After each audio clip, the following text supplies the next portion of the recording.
Corporate restructure, question number 12, page number 151 है, PDF में check करो, अदरवाइज टेक्स्ट बुक है तो टेक्स्ट बुक में देखो। Given below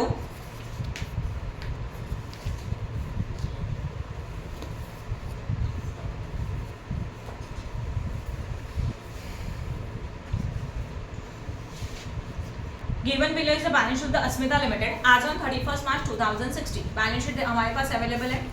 4000 equity share of 100 each fully paid up, 1000 preference share of 100 each 50 paid up, accident compensation reserves है, reserves है accidental compensation reserve, unsecured loan है, liability है, creditors है जिसमें 10,000 in holding lien on of the some assets. इसका मतलब क्या, जो 10,000 है उसके अगेंस्ट में हम लोगों ने कुछ ना कुछ मॉर्गेज रखा है, गिरवी रखा है। तो जब भी कुछ ना कुछ मॉर्गेज होते हैं तो that type of loan is known as the secured loan. तो ये जो 10,000 है क्रेडिटर्स में से, टोटल क्रेडिटर कितना है 2,60,000, यस और नो, उसमें से 10,000 का जो अमाउंट है ना, that amount is considered as a secured loan. उसको क्या कंसिडर करेंगे हम लोग, सिक्योर्ड लोन कंसिडर करेंगे, क्योंकि उसके अगेंस्ट में कुछ ना कुछ एसेट्स को हम लोगों ने मॉर्गेज रखा है, इसके लिए इसको सिक्योर्ड लोन कंसिडर किया जाएगा। आफ्टर दैट उसके बाद नेक्स्ट वन देखो, land and building, plant machinery, motor van, investment में मार्केट वैल्यू देके रखा है 40,000।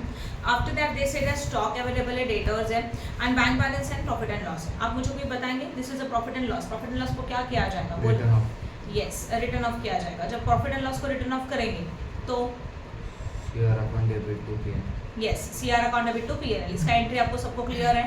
जितने भी लॉसेस है, उसको गुडविल है, इंटैंजिबल एसेट्स है, इनको जब रिटर्न ऑफ करेंगे तो उसका ये एंट्री आएगा, राइट है, समझा यहाँ तक? ओके, नाउ उसके बाद the following scheme of reconstruction was approved by the approved and to bring in the account the present market value of the land and building which was appreciated by the 150%।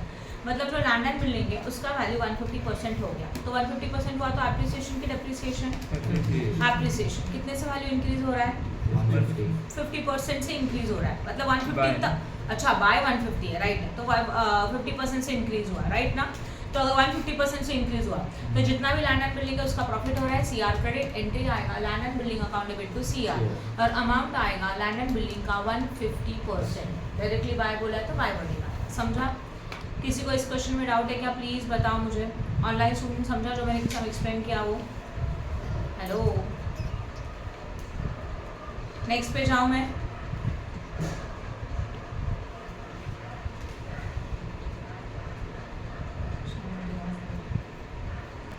Equity share करो। Equity share is to be reduced of ₹10 per paid up and face value remain the same as that is ₹100। Equity share का value 10 तक कम हो रहा है, okay, but इसका face value 100 ही है, तो without change in face value में सिंगल एंट्री आता है। इक्विटी शेयर जिनके पास टेक्स्ट बुक है, शॉर्ट में एंट्री आप लिख सकते हो वहाँ पे, equity share capital account debit to CR account. हाँ बोलो, आवाज़ आ रहा है मेरा? अच्छा, ओके, नो प्रॉब्लम। अभी देखो, equity share is to be reduced to ₹10 per share paid up and the face value remain the 100। अब यहाँ ध्यान दो, जो इक्विटी शेयर है उसका वैल्यू 10 तक कम हुआ, लिसन, एंड अगर 10 तक कम हो रहा है तो कितने से कम हो रहा है, 90 से कम हो रहा है, तो बेनिफिट है 90 का। तो इसका एंट्री कैसे आएगा, equity share capital account debit, right, to what, capital reduction, और वहाँ पे आएगा नंबर ऑफ शेयर इनटू 90। हम तीन एंट्री है ना, इक्विटी टू सीआर ना, नहीं, विद चेंज।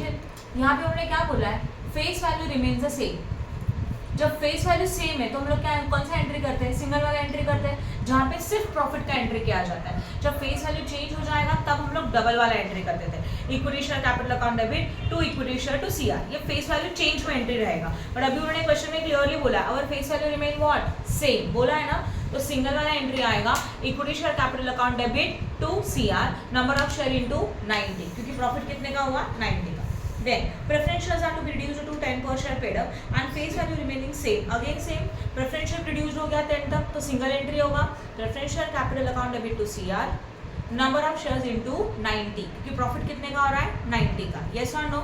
जो एक शेयर का वैल्यू 100 था वो हम लोगों ने 10 तक रिड्यूस्ड किया, तो प्रॉफिट हो रहा है ₹90 फॉर पर share. Any doubt in this? Next one, both the equity share holder and preferential holders paying a call of ₹50 held on है। इसका मतलब जितने भी इक्विटी शेयर है, जितने भी प्रेफरेंस शेयर है, अभी हम लोग उनको कॉल करेंगे। देखो, उनके एक शेयर का वैल्यू अभी कितना है, 100 है।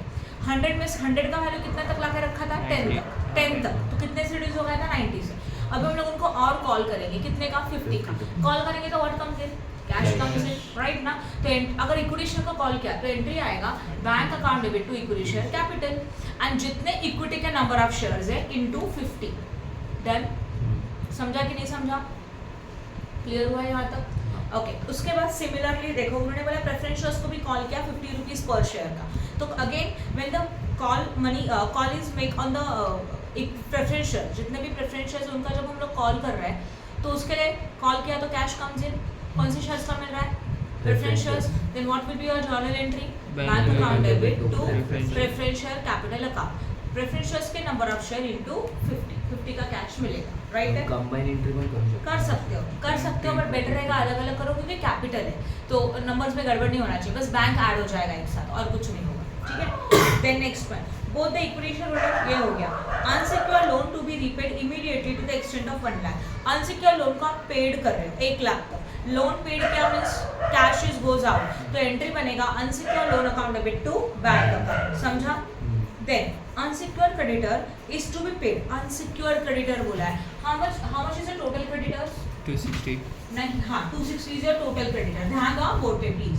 2,60,000 हमारा टोटल क्रेडिटर्स है, इसमें से मैं बोल सकती हूँ 10,000 is your secured creditor. Why secured creditor? क्योंकि इसके अगेंस्ट में कुछ एसेट्स हम लोगों ने मॉर्गेज रखा है, लिमिट ऑफ द एसेट्स बोला है देखो क्वेश्चन में 10,000, राइट ना। तो बचा हुआ जो 2,50,000 है ना, and this is known as a unsecured creditor, समझा जो मैंने बताया वो? तो ये हमारे अनसिक्योर्ड क्रेडिटर्स है, राइट है, क्लियर है। आगे जाते हैं, देखो now unsecured creditor is to be paid immediately to the extent of 10% of their claim, मतलब इनमें से 10% को अभी कभी पेड किया and they accepted to total remission of 20% of their claim, मतलब ये unsecured creditor 2,50,000 है, इनमें से 10% को हम लोग तुरंत पेड करेंगे, राइट है। और जो 20% है ना वो रेमिशन है, मतलब वो क्या है? फॉरगो है। सिक्योर्ड के लिए कुछ बोला ही नहीं है, छोड़ दो बाजू में। अभी क्रेडिटर को सेटल करेंगे, पेड करेंगे तो एंट्री क्या आने वाला है देखो, क्रेडिटर्स अकाउंट डेबिट, पहला पॉइंट है ना। To what? Bank account, and to what वापस से CR account, that is capital reduction account. Creditor कितना था टोटल? 2,50,000, 2,50,000 का कितना परसेंट? 10%, कितना आएगा? 25,000, 20% कितना आएगा? 50,000। एक्चुअली एडजस्टमेंट इतने का ही किया तो कितना आता है? 75,000। डन, यस और नो? समझा यहाँ तक? आगे accident compensation reserve being no longer required to transfer to profit and loss account, जितने भी रिजर्व्स है एक्सीडेंटल कॉम्पनसेशन रिजर्व अभी उसकी जरूरत नहीं है तो उसको पीएनएल में ट्रांसफर कर रहे हैं। PNL is your loss, right. तो कितने का लॉस था चेक करो प्लीज, 6 लाख का लॉस था। एंड एक्सीडेंटल कॉम्पनसेशन रिजर्व में कितना फंड अवेलेबल है?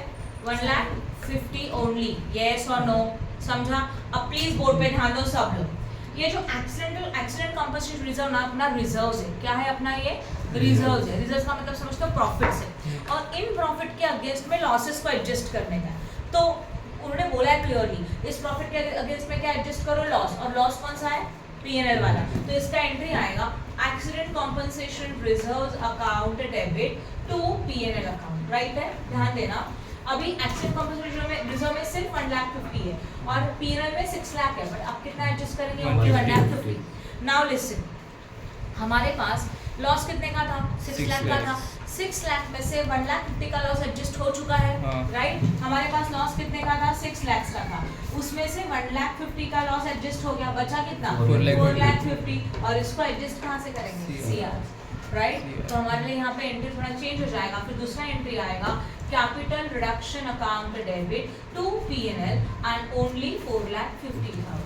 पहले हम लोगों ने डिसाइड किया था पूरा 6 लाख सीआर में से करेंगे, लॉसेस रिटर्न ऑफ करते वैसे, बट इस क्वेश्चन में उन्होंने क्लियरली बोला है कि नहीं कि एक्सीडेंटल कॉम्पनसेशन रिजर्व जो है उसको पीएनएल में यूज करो और जो एक्स्ट्रा का है वो सीआर में से यूज करेंगे। Now any doubt in this two entries? समझा? Okay, next one, right Sakshi? Next one, investment is to be brought to the market value the मशहूर इज 3 लाख। इन्वेस्टमेंट को हम लोगों ने मार्केट वैल्यू में लाया। What is the market value of the investment? Please check करो, 40,000। तो 50,000 का वैल्यू अगर 40,000 हो रहा है तो इट इज अ प्रॉफिट और लॉस? Obviously loss. कितने का? 10,000 का लॉस है तो एंट्री क्या आएगा? CR account debit to investment account, सही है। क्या एंट्री आएगा? Capital reduction account debit to investment account. फिर next one, and machinery to be 3 lakh, already machinery कितना था चेक करो 4 lakh. Now 4 lakh value is to be reduced up to 3 lakh means again there is a loss of 1 lakh. इसको loss बोलेंगे. तो loss कहाँ से adjust होता है वापस से CR, राइट साक्षी? तो एंट्री क्या आएगा CR account debit to machinery account 1 lakh and 1 lakh. Write off all accumulated losses and fictitious assets. तो करते ही है, नहीं बोला रहेगा तब भी. समझा ये वाला पॉइंट? ट्वेल्थ खत्म. नाउ क्वेश्चन नंबर 30 1-3 निकालो please. Following is a balance sheet of the Satyaraj Limited as on 31st March 2016. Balance sheet as on 31st March 2016 ने खुद दे के रखा है, राइट ना? ओके, बैलेंस शीट में देखो क्या क्या अवेलेबल है. क्वेश्चन नंबर कौन सा है ये बोलो जरा. 1-3 ना. Following is a balance sheet of the Satyaraj Limited as on 31st March 2016. Balance sheet हमारे पास अवेलेबल है सत्यराज का 31st March 2016 का.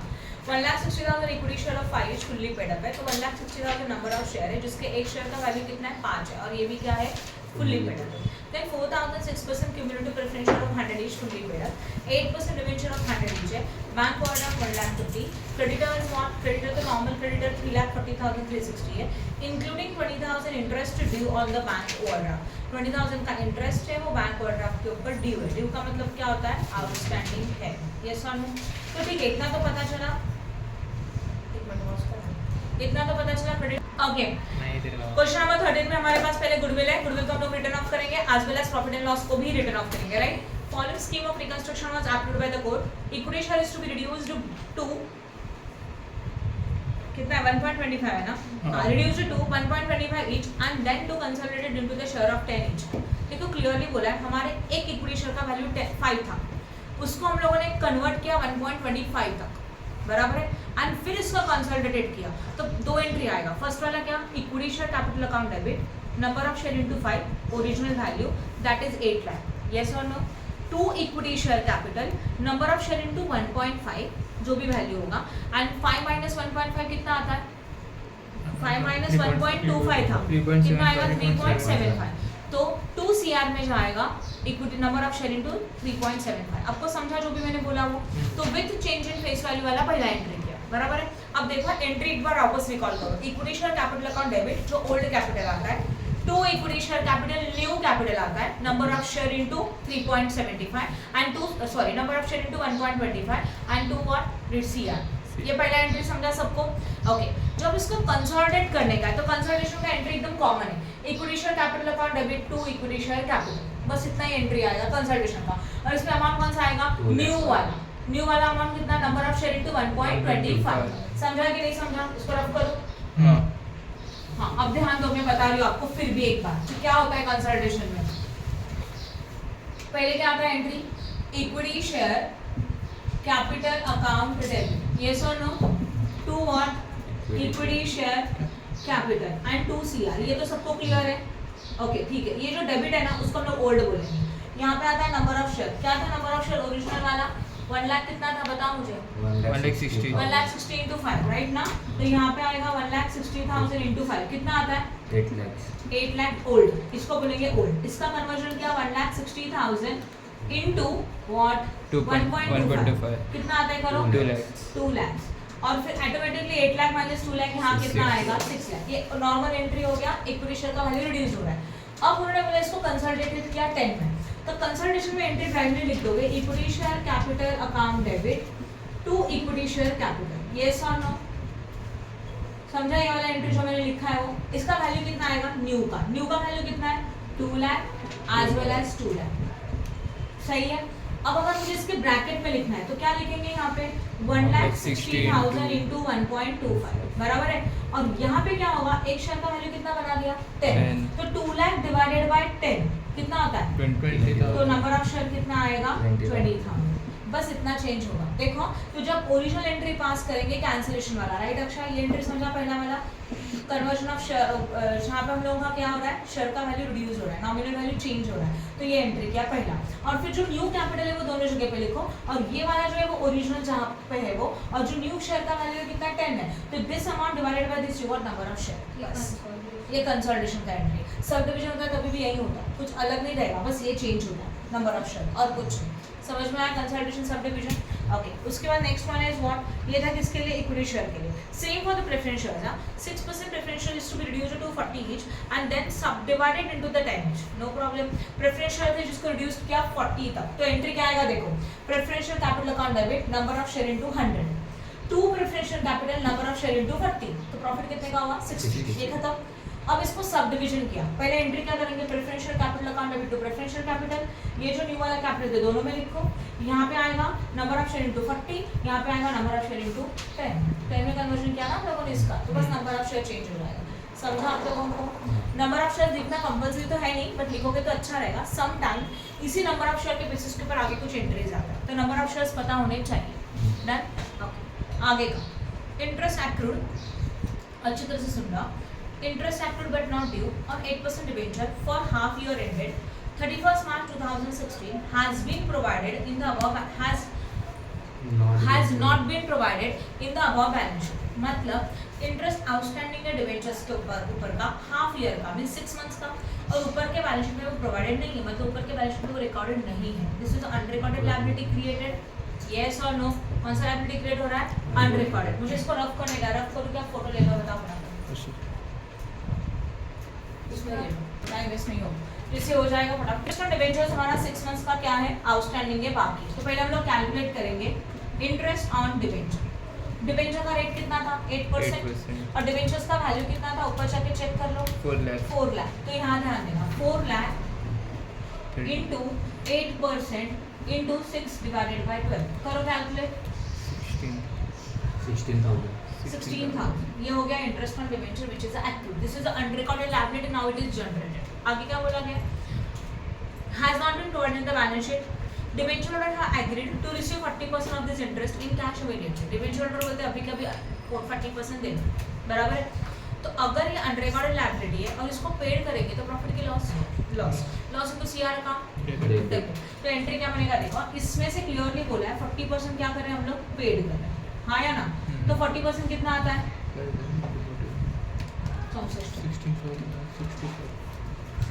6,400, राइट है? ओके, नाउ इसको पेड करेंगे तो एंट्री क्या आएगा, सीआर मतलब capital reduction account debit to what, bank. अब कितना पेड करेंगे, 6,400, 6,400। अभी बैलेंस कितना बचा, 60%, 9,600 के बारे में फिलहाल कुछ नहीं पता, आगे रीड करते हैं क्या बोलेंगे। And provision for the balance is to be made in the book of account, और जो बैलेंस है उसको रिकॉर्ड करो, प्रोविजन करो बुक्स में। अभी तक ये रिकॉर्डेड लायबिलिटी क्या अनरिकॉर्डेड, अनरिकॉर्डेड, तो अभी इसको रिकॉर्ड करना है। नाउ लिसन ना, जब कोई भी लायबिलिटी कैंसिल होता है बट या तो रिड्यूस होता है तो उसको हम लोग डेबिट लिखते हैं। यही लायबिलिटी जनरेट हो गया तो कहाँ जाएगा, डेबिट की क्रेडिट, डेबिट की क्रेडिट, यस नहीं सोच के बताओ। अगर हमारा लायबिलिटी क्रिएट हो रहा है तो जब भी लायबिलिटी क्रिएट होगा तो अपने लिए क्या है, लायबिलिटी क्रेडिट हो जाएगा। याद आ रहा है, जैसे कि क्रेडिटर को रिटर्न ऑफ करते हो तो फॉरगो करते हो तो क्रेडिटर क्या होता है, डेबिट होता है ना। ओके, तो कोई भी लायबिलिटी अगर रिड्यूस्ड हो रहा है, कैंसिल होता है तो डेबिट होता है, तो लायबिलिटी जनरेट हो गया तो वो कहाँ जाएगा, क्रेडिट। अभी लायबिलिटी जनरेट हो रहा है वो भी अनरिकॉर्डेड है तो प्रॉफिट की लॉस, जो लायबिलिटी भी रिकॉर्ड होने वाला है तो वापस एंट्री आएगा capital reduction account debit to what, interest on debenture, और उसका अमाउंट आएगा 9,600, 9,600 फर्स्ट एंड सेकंड। समझा, क्लियर हो गया अच्छी तरह से? तो टोटल लायबिलिटी इतना था, 40% पेड किया, लॉस हुआ, और बाकी का लायबिलिटी जनरेट हुआ, क्रिएट किया, वो भी लॉस है, इसलिए CR two interest on debenture. समझा अच्छी तरह से? Next one, 24,000 is to be paid to the preferential holder in the lieu of the areas of dividend। Dividend के बदले में प्रेफरेंशियल्स को हम लोग कितना क्या दे रहे हैं, 24,000 दे रहे हैं। तो अगर पेमेंट करें तो कैश कम्स इन की कैश गोज आउट, तो डेबिट की credit, debit what comes in, credit what goes out, सही है ना, क्रेडिट। अच्छा अभी ये सोचो कि अपने लिए हम लोग डिविडेंड को पेड करेंगे तो प्रॉफिट की लॉस, तो एंट्री सीआर डेबिट, तो एंट्री क्या बनेगा, capital reduction account debit to cash goes out ना, तो क्या लिखेंगे, टू बैंक अकाउंट। अमाउंट बोलो प्लीज, 24,000, यस और नो? नेक्स्ट वन, आगे investments, sorry, bank has agreed to take over 50% stock in debenture holder also agreed to accept equal number of 9% debenture of 60 each in exchange of 8% debenture. Debenture holder ready है, 8% के बदले में उनको 9% debenture दिया जाएगा, जिसके एक डिबेंचर का वैल्यू कितना बन रहा है 60 दे रहा है ना, राइट। तो 100 का डिबेंचर 60 में कन्वर्ट हो गया तो 40 कहाँ जाएगा CR। तो एंट्री क्या होने वाला है, अगर हम लोग इसका एंट्री करना चाहते हैं यहाँ पे ऊपर कर दे, डिबेंचर 8% वाले कैंसिल, है ना, तो 8% डिबेंचर अकाउंट डेबिट, राइट। उनको क्या दिया जाएगा 9% debenture account. Okay, number of debentures कितना था, कोई मुझे बता सकता है? आई थिंक 4000 था, चेक कर लो प्लीज। नंबर ऑफ डिबेंचर कितना है? नंबर ऑफ डिबेंचर्स 4000 ना, 4000 into 100 कितना आएगा 4 लाख, राइट। फिर इनको कन्वर्जन किया हम लोगों ने 60 में, तो 4000 into 60 कितना होता है 2,40,000। तो बाकी का प्रॉफिट है तो उसको लिखेंगे टू कैपिटल रिडक्शन अकाउंट और सीधा बैलेंस 4 लाख माइनस 2,40,000 तो कितना मिलेगा 1,60,000। देन इजी था ये entry. Okay, after that next one, intangible fixed assets to be sorry, point number 6, bank has agreed to take over 50% of the stock in a full satisfaction in the claim including interest and remaining stock is to be valued 1,20,000। Bank है अपने liability के लिए stock का 50% ले लिया, right है, इसका please. Bank अपने लायबिलिटी के लिए, बैंक अपने लायबिलिटी के लिए कितना परसेंट ले रही है स्टॉक का 50%, और बाकी का 50% जो स्टॉक है उसका कुछ वैल्यू है। कैसे आएगा देखो, सबसे पहले मुझे बताओ what is the value of stock. 3,30,340 3,30,340 3,30,340 उनमें का कितना परसेंट 50%। बोलो कितना आता है 1,65,000 1,65,170 सही है, 1,65,170 राइट है। तो ऑब्वियसली बचा कितना 50% से 1,65,170। Now this stock is taken over by what, bank. इसको कौन टेकन ओवर कर रहा है, बैंक टेकन ओवर कर रहा है, राइट है। अगर इसको बैंक ने टेकन ओवर किया अपनी लायबिलिटीज के लिए, तो जरा ऊपर जाके चेक करते हैं बैंक का लायबिलिटीज क्या क्या था, जरा देखो प्लीज। बैंक ओवरड्राफ्ट है कि नहीं है, कितने का 1,50,000 का। Now listen, liability is going to be cancel, तो एंट्री बनेगा bank overdraft account debit, right है। उनको हम लोगों ने क्या दिया, स्टॉक दिया। बैंक ओवरड्राफ्ट कितने का था बोलो, 1,50,000 का था, यस और no, as well as interest भी है, चेक करो नीचे, इंटरेस्ट ऑन बैंक ओवरड्राफ्ट। तो यहाँ लिखेंगे इंटरेस्ट ऑन बैंक ओवरड्राफ्ट, वो कितने का है बोलो 20,000। उनको हम लोगों ने क्या दिया, स्टॉक, और स्टॉक कितने का दिया 1,65,170। सोचो लायबिलिटी 1,70,000 का था, उनको 1,65,170 का स्टॉक दिया, तो अभी भी प्रॉफिट है। लायबिलिटी इतना था, उसके लिए इतने का ही एसेट्स गया, प्रॉफिट है तो 2 CR, that is 2 capital reduction account. करो माइनस 4,830, ये समझ में आ पहला एंट्री। अब ये एंट्री हम लोगों ने इसके लिए किया। Now what about this one, जो रिमेनिंग स्टॉक है उसका वैल्यूएशन किया कितने में, ओनली 1,20,000। तो डिफरेंस व्हाट, लॉस था, तो लॉस है तो एंट्री क्या आएगा, capital reduction account debit to what, stock. दोनों का डिफरेंस निकालो, 170 हो गया। समझा कि नहीं समझा ये वाला पॉइंट। उसके बाद next one is what, investment to be sold for 40। Investment था कितने का बोलो, 45,000। अभी उसको सोल्ड कितने में कर रहा है, 40,000। इन्वेस्टमेंट था 45,450 का, सोल्ड क्या 40,000 में, प्रॉफिट की लॉस है, लॉस है। अब ध्यान दो, सोल्ड करेंगे तो कैश कम्स इन, इसलिए बैंक अकाउंट डेबिट। लॉस हो रहा है तो capital reduction account also what, debit to क्या गया, इन्वेस्टमेंट। इन्वेस्टमेंट क्या 45,450 का, राइट है। पैसा कितना मिला, ओनली 40,000, तो 5,450 का अपने लिए क्या है, लॉस। समझ में आया, इजी है। And now intangible fixed assets are to be appreciated by 20%। आप कर सकते हो ना, एसेट्स एप्रिशिएट हो रहा है, प्रॉफिट है तो टेंजिबल फिक्स जो भी fix assets account debit to CR। Goodwill written off वो तो करेंगे, और डाउटफुल डेब्ट 20,000, तो यार डाउटफुल मतलब डेटर्स का रिड्यूस हो रहा है, तो लॉसेस है CR account debit to debtors. Pass and necessary journal entry, capital reduction in the balance sheet. आप कर सकते हैं ये वाला समझा अच्छी तरह से। Okay good, next question. अभी कौन सा हुआ क्वेश्चन नंबर 13।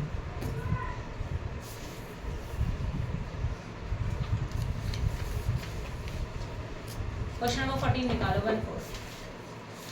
14 किया है शायद ना? हाँ 4 के लेगा 17 किया। मुझे ऐसे लग रहा है कि है क्योंकि 40% क्रेडिट रिड्यूस टू 70 था, याद आ रहा है वो एडजस्टमेंट, मुझे याद आ रहा है।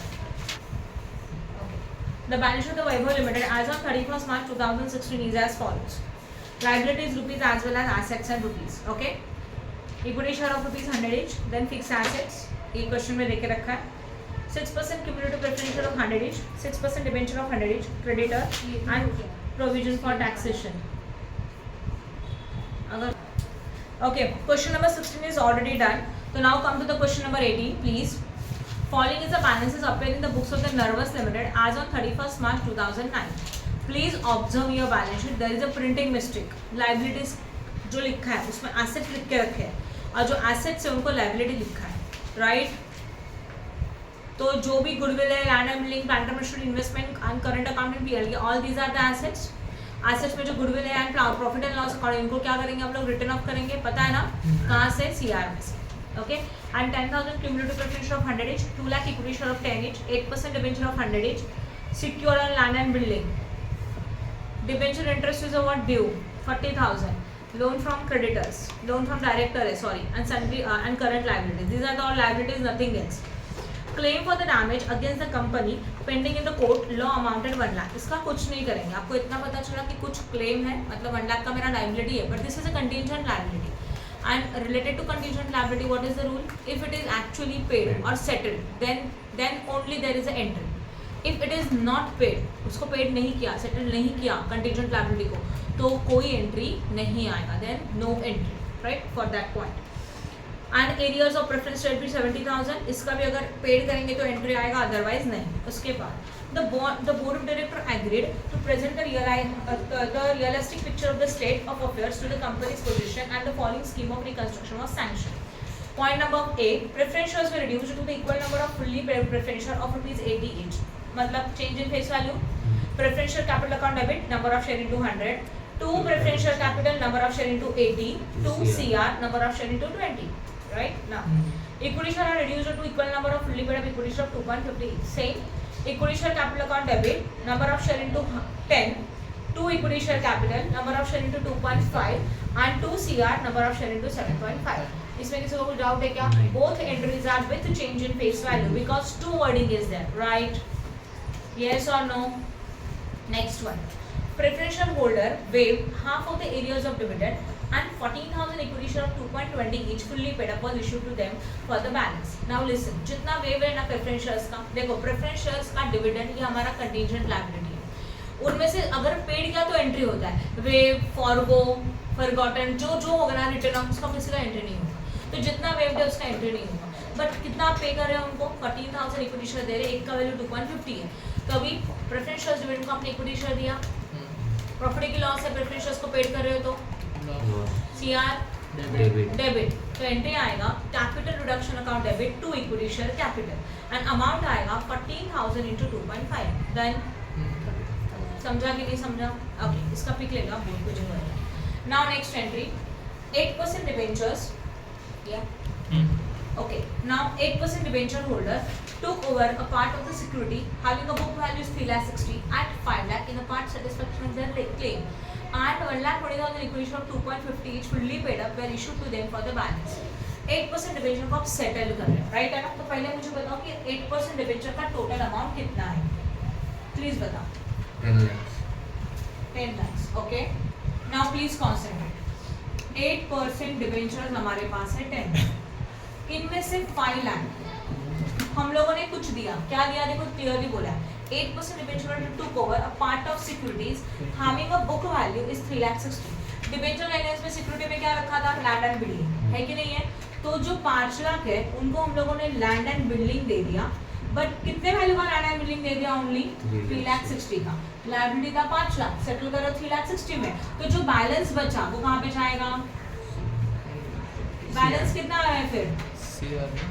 5 लाख माइनस 3,60,000 1,40,000 और ये कहाँ पे जाएगा? Capital reduction. ये पॉइंट समझ में आया? रिमेनिंग जो 5 लाख डिबेंचर है उनको हम लोग क्या दे रहे हैं? इक्विटी शेयर कैपिटल दे रहे हैं ना, क्वेश्चन में बोला है। और कितने का equity share capital? 1 lakh something दिया, 1,20,000 इक्विटी शेयर ऑफ रुपीज 2.50। तो करके देखो जरा, 1,20,000 इंटू 2.50 कितना आता है? 3 lakhs। पक्का? हाँ तो ये आया 3 लाख, आया ना? तो बचा कितना बैलेंस? 2 lakh वापस कहाँ जाएगा? CR। CR, capital reduction. अब एंट्री कैसे होगा देखो, as a These loss are the- and profit है हाँ प्रॉफिट प्रॉफिट है। बताती हूँ ये क्या है हमारा? डिबेंचर। डिबेंचर जो 8% है going to be cancel. Entry बनेगा डिबेंचर अकाउंट डेबिट, जिसमें जाएगा पूरा 10 10 लाख। इनको हम लोग क्या क्या दे रहे हैं बोलो? Land land and and land and building 360 right, land and building कितने का? 360 यस और नो? फिर आएगा 2 इक्विटी इक्विटी शेयर कैपिटल दिया, वो कितने का? 3 lakh 3 लाख का। और फिर जो भी है वो सब कुछ क्या है? बेनिफिट है। कैपिटल रिडक्शन अकाउंट ये 1,40,000 और वो 2 लाख, 3 कितना लाख, मिलेगा? 3,40,000। और वैसे भी इन दोनों में से माइनस करेंगे तो उतना ही आता है, 3,40,000। समझा एंट्री कैसे आएगा पूरा का पूरा, right? After that debenture holder waived the interest due on debenture. Debenture holder अपना इंटरेस्ट भरने के लिए तैयार है, it's a profit for us. तो एंट्री क्या आएगा? Interest on debenture account debit to CR account. उसके बाद a claim of damage pending in the court law will settle by issue of 12,000 equity share of 2.5 fully paid up share. मतलब जो भी हम लोगों का क्लेम है ऊपर का, उसको हम लोग सेटल कर रहे हैं बाय इशूइंग इक्विटी शेयर। तो क्लेम पेड कर रहे हो मतलब इससे लॉसेस को सेटल कर रहे हो, अनरिकॉर्डेड लायबिलिटी को पेड कर रहे हो। तो एंट्री बनेगा capital reduction account debit to equity equity share capital account, number of share into 2.50, right. Director converted the loan into equity share of 2.50 each. तो डायरेक्टर लोन को कन्वर्ट करे equity share में, no profit no loss, loan को सीधा equity share में convert करे। तो entry आएगा director loan account debit to what? Equity share capital account, और अमाउंट वही आएगा जो ऊपर का डायरेक्टर का लोन है। और tangible and fixed assets to be written off, ये तो आप कर सकते हो। Assets were revalued as under plant and machinery का रिवैल्यूड वैल्यू इन्वेस्टमेंट का, ये भी आप कर सकते हो। देन इसका कुछ डाउट है? तो 2 lakh वाला अमाउंट है ना डायरेक्टर, लोन फ्रॉम डायरेक्टर वाला। हाँ, जो ऊपर गया वही आएगा। कौन सा किया था अभी हम लोगों ने? 18 खुद रीड करने वाले हो प्लीज। क्वेश्चन नंबर 19 आप खुद से रीड करोगे और मुझे अभी के अभी डाउट क्लियर करोगे। तो इफ एनी डाउट अभी मैं उसको क्लियर कर दूंगी, ठीक है? PDF में देना है PDF में नहीं है, होता है 18 तक ही है। फोटोज भेज देता हूँ, करो स्टॉप कर दो। बस